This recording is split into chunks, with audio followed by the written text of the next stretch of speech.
Good morning, everyone. We're so glad to have Dr. Debbie Cottrell here.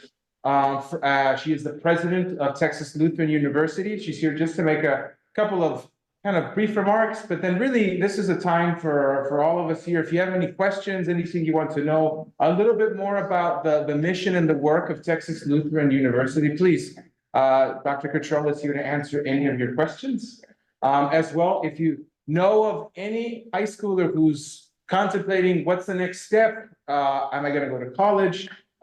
We have a wonderful institution here in the state of Texas, Texas Lutheran University, and we have some wonderful information for them. And if you know anyone, please direct them to Deacon Ben and myself, and we'll hand over some just wonderful information on scholarships, about the kind of degrees that are offered at Texas Lutheran. And so I have a little introductory remarks. I got some information about Dr. Cottrell here, so let me begin. Dr. Debbie Cottrell is a native of Dallas, Texas. Prior to assuming the presidency of TLU in 2019, she served as vice president for academic affairs at TLU for 7 years. As president, she has led TLU in creating a new strategic plan that focuses on strengthening the student experience, diversifying academic programs, furthering a culture of diversity, equity, and inclusion, enhancing financial stability, and creating strong community partnerships. She has overseen programmatic growth, including the addition of TLU's first doctorate program and geographical expansion, including a TLU nursing program presence in Houston. In the presidency, Dr. Cottrell has drawn on her work as Chief Academic Officer, including in the areas of facilities expansion and growth in sponsored research opportunities. Dr. Cottrell holds a bachelor's degree from Baylor University and a master's and PhD in history from the University of Texas at Austin. Prior to attending graduate school, Dr. Cottrell taught middle school and worked as an editor at the Texas Historical Commission in Austin. Following completion of her PhD, she began her college teaching career at Cottrell College in Missouri. She subsequently held administrative positions at Smith College in Massachusetts and William Peace University in North Carolina. Her scholarly interests are in the area of U.S. women's history and history of education, along with a distinct appreciation for regional history. Dr. Cottrell serves on the board of Independent Colleges and Universities of Texas, and is active in numerous programs of the National Association of Independent Colleges and Universities, the Council of Independent Colleges, the Network of ELCA Colleges and Universities, and the Southern Collegiate Athletic Conference. Dr. Cottrell is married to a fellow historian, Dr. Alan Cottrell. They have one grown son, Andy, and a second-year medical student. Doctor, please. Thank you. That was so nice. Thank you so much for that introduction. My fear, of course, is that out of everything that was just said, you might have gotten stuck on the very first thing he said, which is, I'm a native of Dallas. So that means, what I understand about Houston is somewhat limited, and we're over here quite a bit now, visiting friends, supporters, alums, churches. And almost always something comes up about where something is or how you find something. And I just have to say, I'm not from here. I'm from Dallas. So, but we sure are happy to be here this morning. So thank you all again. Alan and I try to go out about once a month and visit a Lutheran congregation somewhere in Texas. And we do that because we believe it's a great way for us to connect to a critical part of TLU's purpose and TLU's history and TLU's future. We've been to big churches, we've been to small churches, big cities, small towns, and it is always a great experience. I've yet to visit one where I didn't meet somebody who went to TLU, had a close connection to TLU, and I've yet to visit one where I've not been told, didn't know anything about you before you came today. So I think this is a great opportunity, and we're certainly happy that we can be here. What I'd like to do this morning is just say a little bit more to give you a little bit more context about the work, particularly of Lutheran higher education, and say a little bit more about TLU, And then as you just heard, just open it up and see what questions you all have. Certainly, always very important for me to make sure that you leave understanding what a great opportunity TLU provides in the higher education landscape. Beyond that, though, we want to help any way we can in terms of partnering and in terms, I mean, we talk to a lot of families and students who may never come to TLU, but they're sorting through those questions about college, what they want to do, what do they need to know, what's the best way to work through this, and we are more than happy to be in those conversations, always hoping TLU may win out in the end, but not necessarily knowing that that will be the outcome, and certainly happy to help and work in any way we can. But a little bit about the context that we live in within Lutheran higher education. We are one of 26 ELCA institutions in the United States. Well, 25 in the US and 1 in Canada, I should say. And so that makes us part of what's referred to as the network of ELCA colleges and universities, known in the shorthand as NECU. I don't have to tell you, the Lutherans are really good at acronyms. And so that's what we call our college network group. All of us in that group are small. The largest college in that group is probably less than 3,000 or 4,000 students. All of us have liberal arts foundations. All of us obviously have a Lutheran heritage, and we are all over the country. Although, as you can imagine, more in the upper Midwest than in any other part of the country. When I think about Lutheran higher education, I think about the work that we do, I think about what's offered through Lutheran higher education. I think about really four main things, and there no doubt are many more. But first and foremost, I do think the notion that we are going to talk about and weave in and be attentive to spiritual growth as part of the higher education process. And that can look a lot of different ways, but that is certainly a part, to me, of Lutheran higher education. Inclusivity is also, I think, a really big part of what we do. My favorite hymn of all time is All Are Welcome. And I think All Are Welcome summarizes exactly what, and not only, I mean, obviously this happens in the churches as well, but what we try to do on our campuses. Diversity, we are certainly not alone in being an institution that started in the late 1800s to train German males, white German males, to become Lutheran pastors. That was why a place like Texas Lutheran got started. Today, we are an institution that still trains people, men and women, to go into the ministry. But we also are now an institution that is over 40% Hispanic. We are diverse in terms of the socioeconomic background of our students. You heard me say this morning, we're not real diverse in terms of where our students come from, except for the fact that Texas is so diverse and we're drawing from all over the state. So I think the notion of diversity and how we live into that is definitely a part of Lutheran higher education. And then that great Lutheran word, vocation. Always helping our students think about not only what they're going to major in or how they might go about their work, but what is their calling and purpose in life, and how do they integrate that into the decisions they make in college? So I think those are some things that we have in common with the other 25 Lutheran higher education institutions in the US and Canada. As I've said, our students are mostly from Texas, but every year we have students from all over the world, and not a whole lot who are from outside of the US and not a whole lot who are outside of Texas, but always some representation.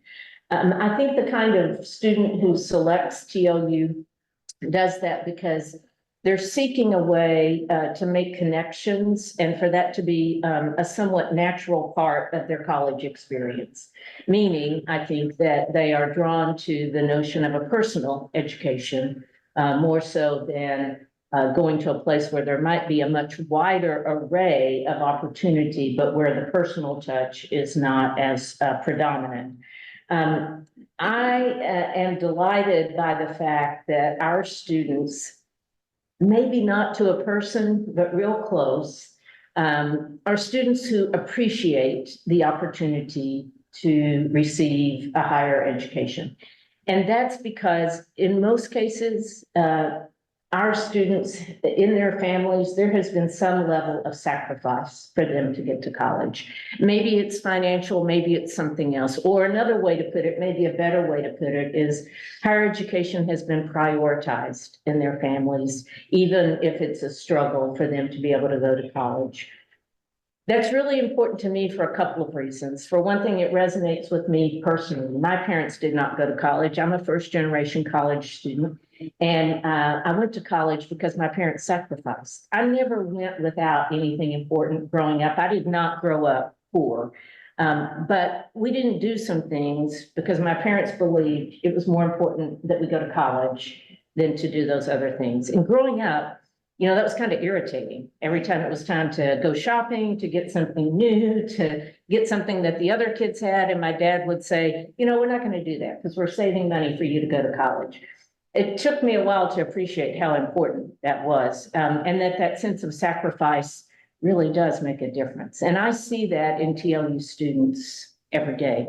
It also means that in the beyond me, in the environment that TLU operates in, when you have students who appreciate that effort and sacrifice has been made to prioritize their education, they hold you accountable in some good ways. These students, they want to get a good, solid education. They want TLU to be a place that makes them better and helps them go on to what's next. And they want us to make sure that that happens. So I like to say to them, you're not angels, but you all are really very good at helping us do our jobs better. And I think that's a great environment for teaching and for learning and for helping our students. I also think that the students who come to TLU, regardless of where they come from, what their backgrounds are, there is an appreciation for difference and diversity on our campus. There is an appreciation that makes us stronger and better, whatever that might mean and whatever it might look like.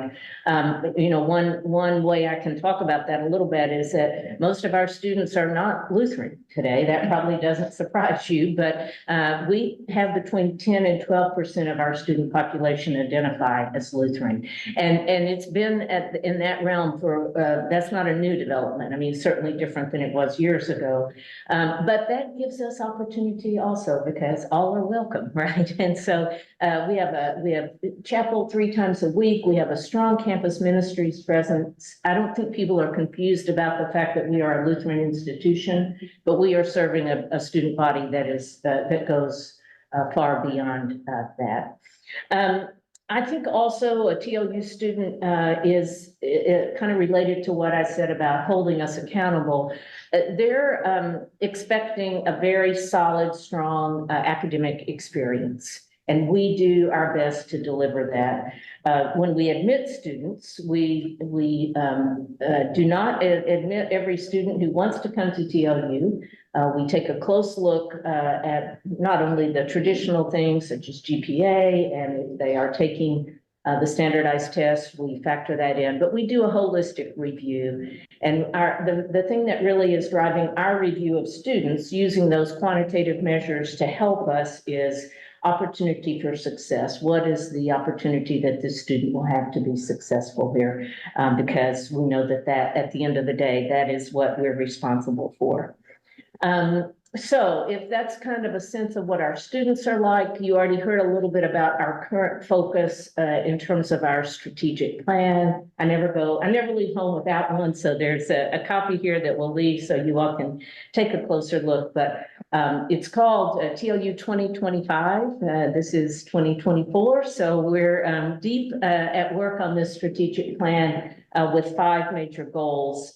That's what you heard referenced. The strengthening the student experience, diversifying academic programs, celebrating diversity, maintaining financial stability, and creating strong partnerships. We have 25 initiatives within the plan, and that's what we're hard at work on. That's how our work is currently focused. Finally, I'll just say a little bit about some current excitement at TLU. There's always so much good to share. I do a campus town hall once a month, and I always conclude that town hall with campus cheer, where I just look back over the last month and say, what good things have happened at TLU, and then remind the community. And we have a president's cabinet meeting every week, and we start that with a prayer, and the second thing is a good news photo. So I always make sure I look back for the past week, what's something great that happened or something that happened out and about indicating support for TLU. We're going to take some pictures this morning. I'll probably put that one up on Tuesday to share as a good news photo. But I think it's really important to take stock not only of the challenges, and there are many, and the kind of headwinds that you face in higher education today, and there are a lot, but also the good things that happen. So at TLU, in the past year, we received our largest ever external grant, a grant for $2.8 million from the Department of Education to support student success. So that was certainly a big thing for us. We started our first MBA program and our first ever doctoral program, both of those primarily online programs, which is not what we primarily do, but both of those allowing us to take some new directions in our delivery and the students that we serve. We are working to complete a new student athletics center. We're a Division III school. About 40% of our students are athletes. I think it's a great way to enhance the experience of our students. And so we're looking to build a new athletic center to support those students and all of our campus. I think many of you may be aware that one of our well-known alums is Vern Lundquist, the sports broadcaster, and this new student athletic center will bear his name. So very excited about that. Looking ahead, we want to upgrade our science facilities and continue to think about all the ways that we can be a strong institution with an emphasis on personal education, primarily undergraduate, that will remain, but also with ongoing programs in new areas to support the long history we've had as an undergraduate institution. I'll say one final thing, and Alan's going to cringe a little bit when I give this example, but I like to share this as, especially as we visit churches. Sometimes I'm asked, well, if you started one way and now you're doing all these new things, that's gonna hurt where you started. Is that a threat in any way to what you started with? And the way I like to talk about this when I'm talking to friends like you all or to the faculty who might be asking questions or to others is to say, you know, to me, our liberal arts, faith-based foundation and heritage is sort of like the church, sort of like the sanctuary, the core of the church. But often a building like that, a space like that needs support to keep it strong. And so when you add graduate programs, you add online programs, you do some things you haven't done before. I think of those as the flying buttresses that support the core of that church. I actually think that makes sense. The first time I shared it with Alan, he was like, I don't know, Debbie. I don't know if that makes sense or not, but I think it makes sense that the support, those things we're doing are in support of what TLU is about today and has always been about as a faith-based institution looking to serve our students well. So that's probably enough for me. Let me just stop and see what questions you have, or those of you who know a lot about TLU want to add anything to what I've said, but certainly be glad to have a conversation now. Yeah. 3 unrelated questions. Oh, good. Okay. What you said only about 10% of the population is Lutheran at this point. Does a lot of the student population still engage with the chapel and faith-based activities, even if they don't identify as Lutheran? Yes, I would say I'm pausing a bit over a lot. I mean, if you based it just on chapel attendance, I would say maybe not a lot, not a majority of our students, but they're intersecting in different ways, right? Not just through chapel, but maybe through some of the campus ministry or service learning programs, other things like that. So I do think there is a deep interest in spirituality and to some extent in churches and different denominations, even though it's not represented through the Lutheran Church. But I would say the highest percentage in terms of religious identification is with the Catholic Church. But that's not much higher than Lutheran. It's very compressed in terms of the different denominations that are represented. And then I found the document going around a lot of different major minor options to choose from. What are the main majors students would go to TLU pursue? So for a long time, as in maybe 50 years, our largest majors, I'll start by taking it that way, have been in the professional program. So a long history of strength in business, in the various fields of business, including accounting. We were with some folks last night, an accounting major, can still name every one of her professors and all the ways her life has changed by studying accounting. Education also has a long history, being one of our larger majors. Kinesiology, and then more recently, nursing. So if you think about what I just said, maybe not completely, but you certainly can see in there that strand of service. And that sort of sense of, these are fields where there are going to be good opportunities for careers, but they also, certainly at TLU, go hand in hand and require all those students to be fully exposed to the liberal arts experience. And my last question is that also you do like 95% of your students are on scholarship of some sort. How do you determine who receives a scholarship? Is it mostly academics based or is it needs based or?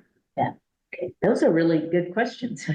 So first of all, about between 95 and 100% of our students are on some kind of financial aid. I'll distinguish it that way. And so that means it may be a scholarship. It may be a scholarship that TLU funds. It may be a scholarship that's funded by our supporters.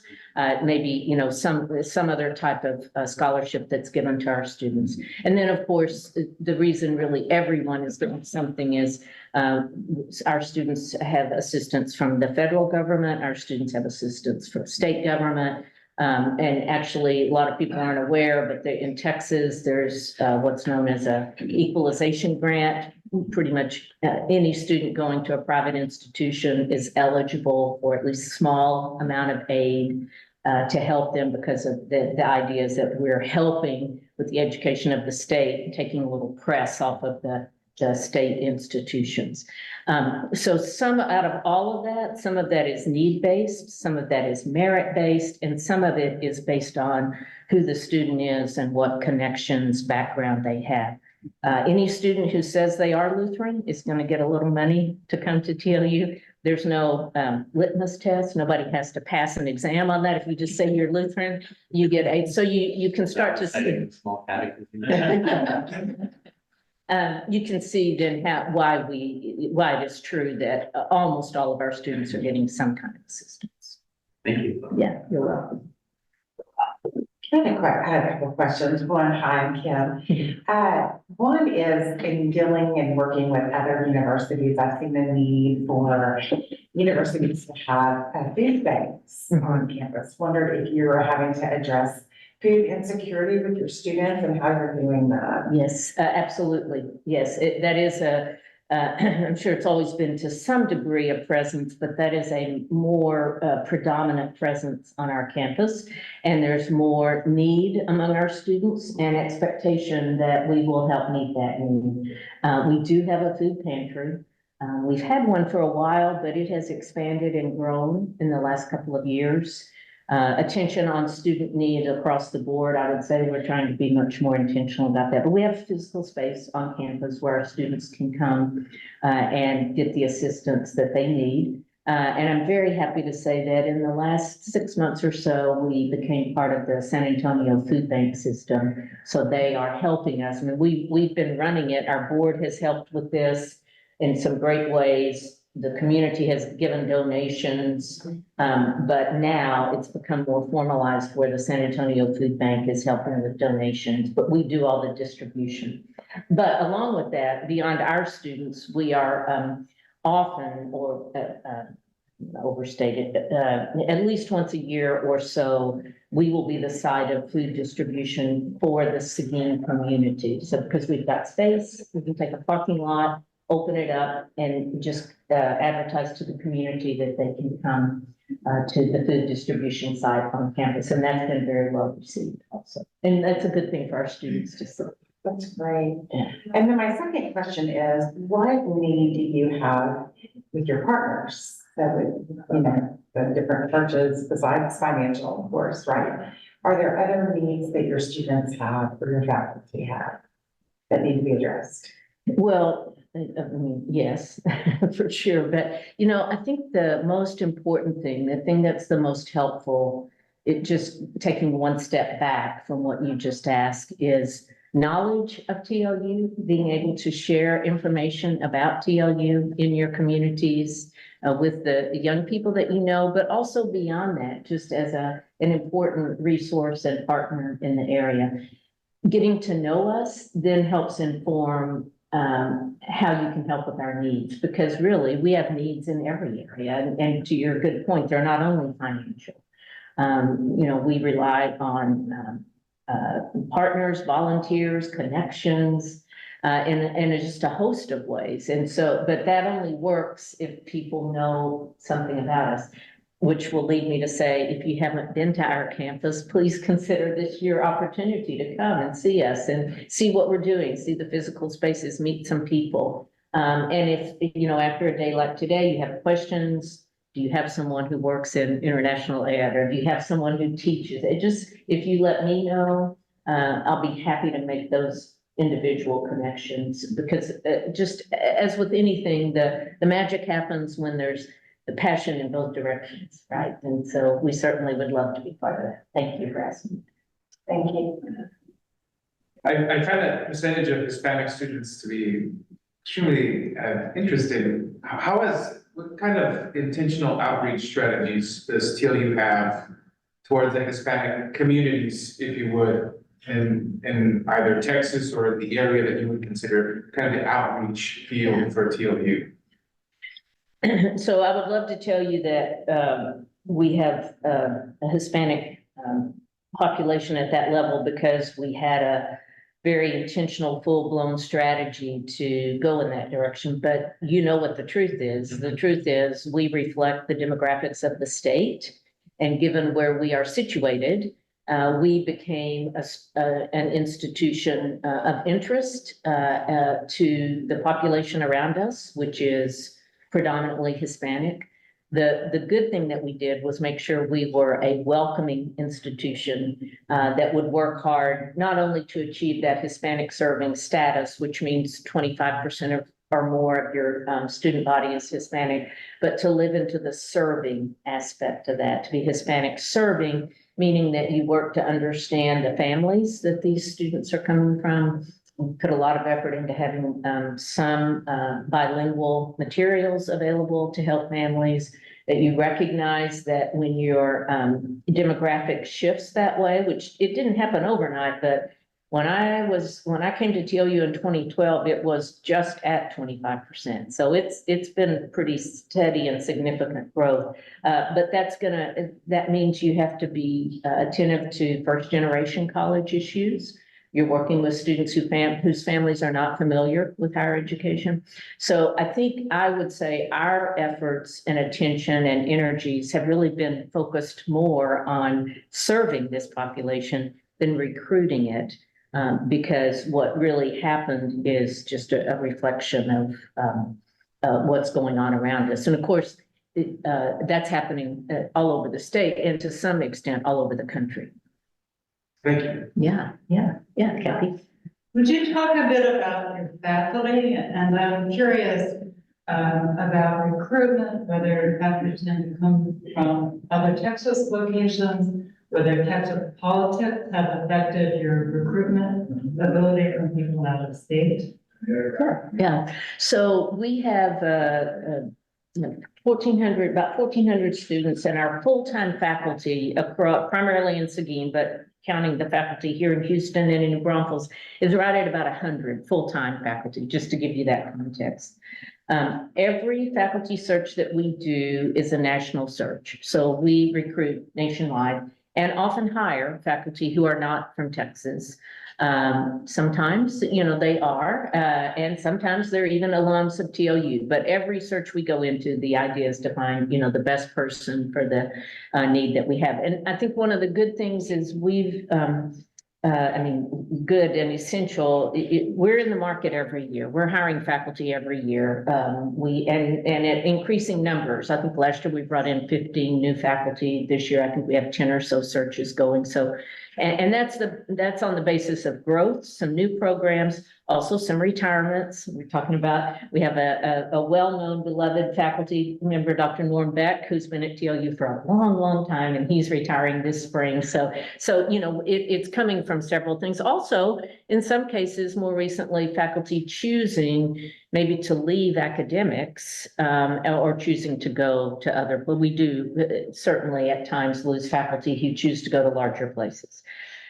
But it's an active, strong process we have. It has become a little bit more complicated in terms of Texas politics. I wouldn't say that always comes up, but we do hear sometimes that potential faculty members maybe they know about us and might be interested, but their preference would be not to live in Texas. I don't think it's hampered us in a big way, but it is definitely something that we hear. Yeah. I believe the Institute of Canada is in Saskatchewan or Alberta, right? Yes. And they have a specific high school that they also have a private high school that's attached to that institution. You have something as a boarding school that collects a large number of international students. Do you have some like system this way as well for TLU or no?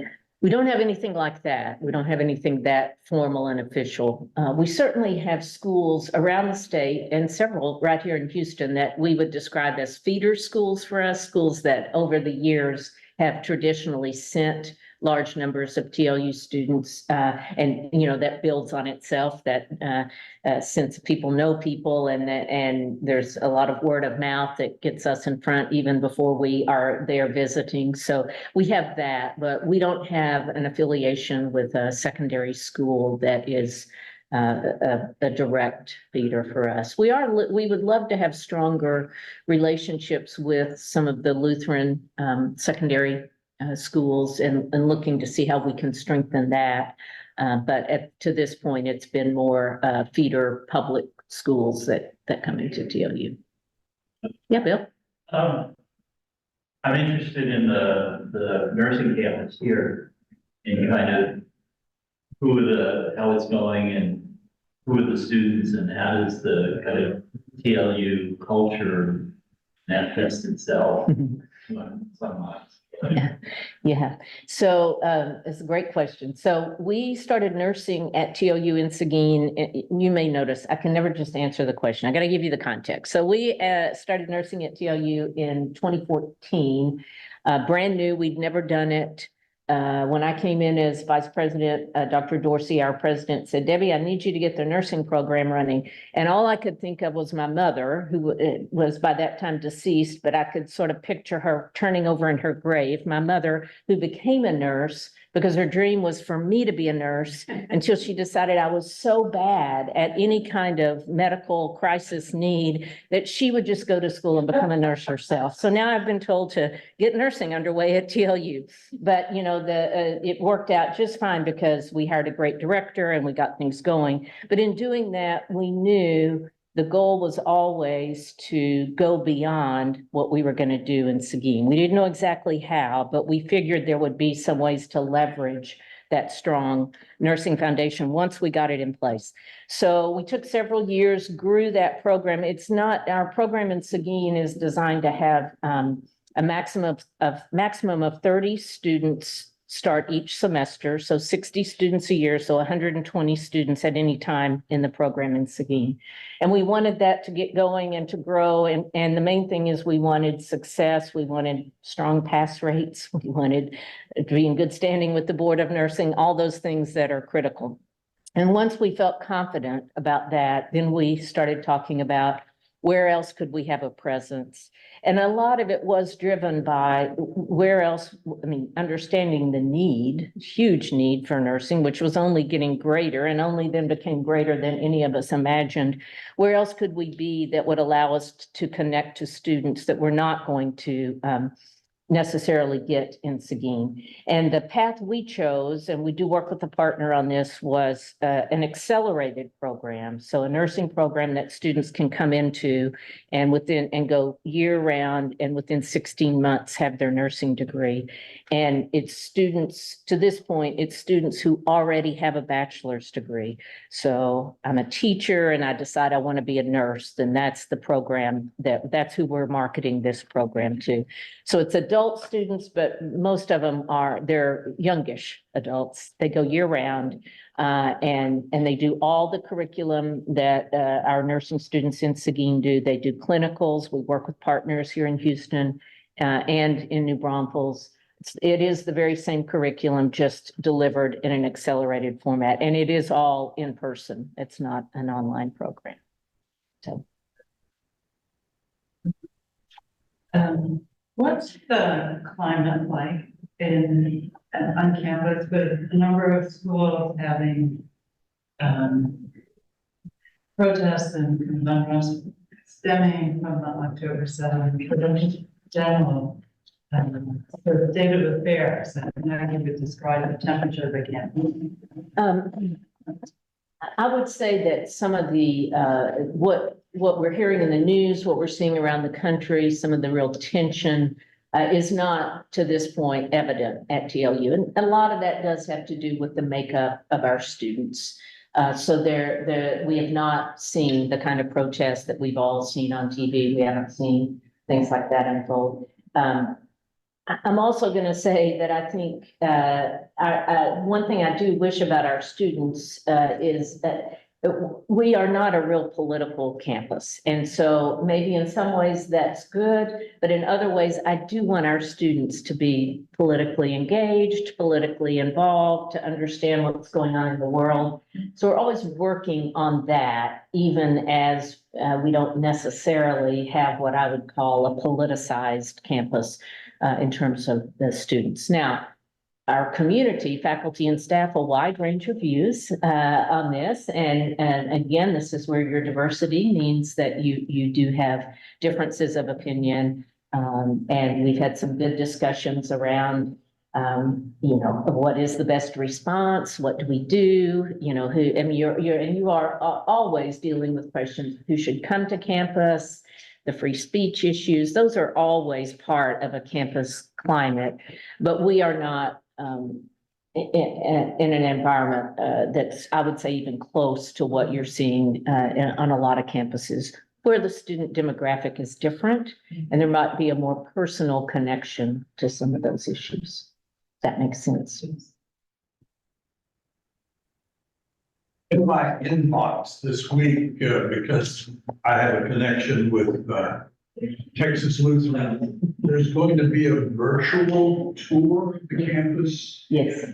on Friday Yes. afternoon. Yes. Is that something that people in this room can Yes. gain Well, access to? yes, we can certainly make sure you have the link to watch it. And then, or if you were so inclined, a personal invitation, come on over to Seguin and watch it with all of us. But thank you, George. Let me just say a little bit about what he's referring to.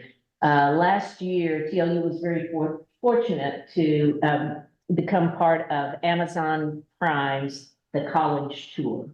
And The College Tour is a show that every week, yes, it's every week, features a different college campus. And the people who created it did it to help families be able to learn and virtually tour campuses without having to go and have the expense of visiting different campuses.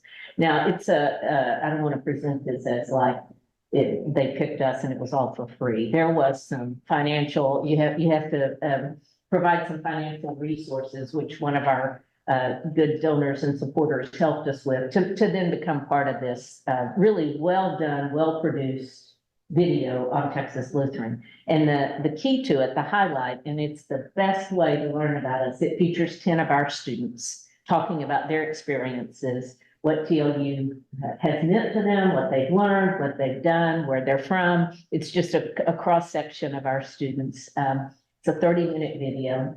And yes, we can get the link to you all. You can watch it, you can share it with others. I mean, it is designed, if you've got people in your life who might want to kind of get that virtual sense of campus, yes, it's a great one. So thanks for reminding And me. so Pastor Sergio would be someone who would have access to that if you would provide to him and he could.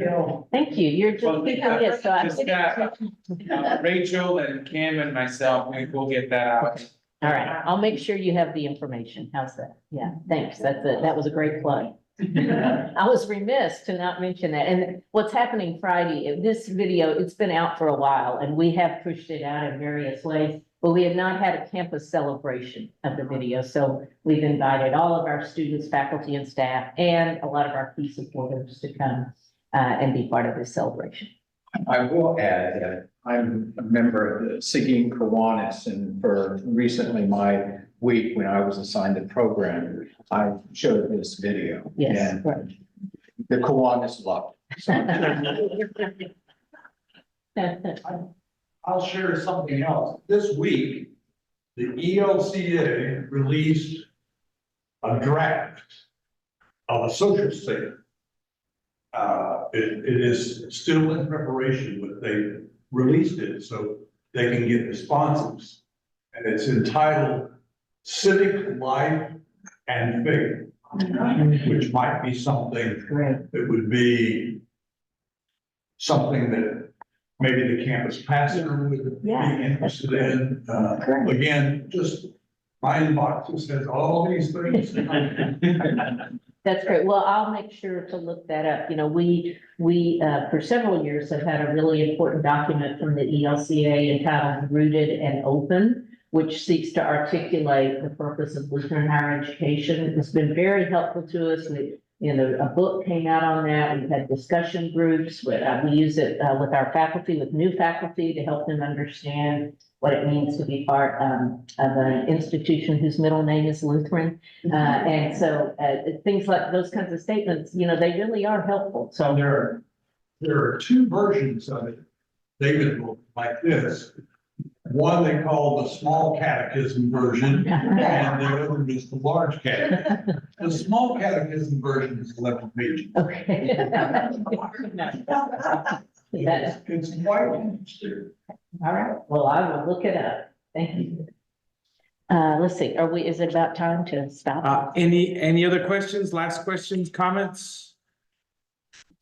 I appreciate the good questions and the time to have a special time with you all, and certainly Alan and I are just delighted to be with your church today. Thank you all. Thank you, Doctor.